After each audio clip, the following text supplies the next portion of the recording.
Alright, welcome back to the Tour Down Under. We are really lucky again. We've got Finn Fisher Blacks, Red Bull, BORA hands grower, Specialized S-Works SL8. It's pretty cool to see Finn on his new team, racing at the top level. He finished third on today's stage, top 3 in general classification. I've been riding with him and friends with him for years and years, all the way up through the junior ranks.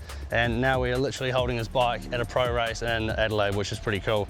So just a quick look at what Finn's running on here. Obviously it is the new SL8 S-Works frame, running Roval wheels, and these have been fitted with turbo Cottons on the TAM wheels as well, which is pretty standard for most Specialized teams to really show off the tyres. And the newest part of the bike is obviously the new SRAM with the new levers and rear derailleur and front chainring and everything. This is obviously new to this year. Last year before that they've got the group set that's kind of on my gravel bike and on my Crux, and they've all kind of moved to this, and these new levers are just something else. They're so nice. Onto the cockpit, he's running a 140/38, not the fully integrated Rapide bar and stem. It does have the external stem with the bolts and everything, with the bars that kind of do slot in nicely and do hide the cables a little bit, but they don't have the fully integrated system on here.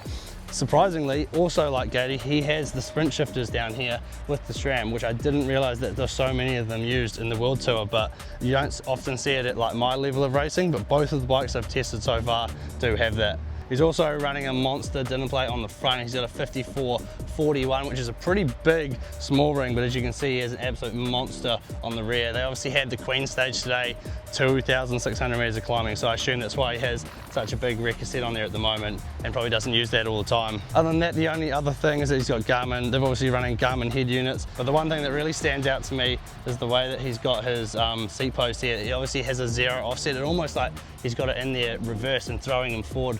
I don't know if these are actually open to the general public, and then he's also got the saddle on here completely slammed forward. I'm not sure if that's just because of his time trial prowess and everything, but it's a very aggressive position, one that you don't often see on a road bike. But yeah, these bikes are super cool. Really cool to actually touch one in the flesh. I think they go for about 24,000 New Zealand dollars if you wanted to get your hands on one of these, and you also can't get your hands on one because they're all gone.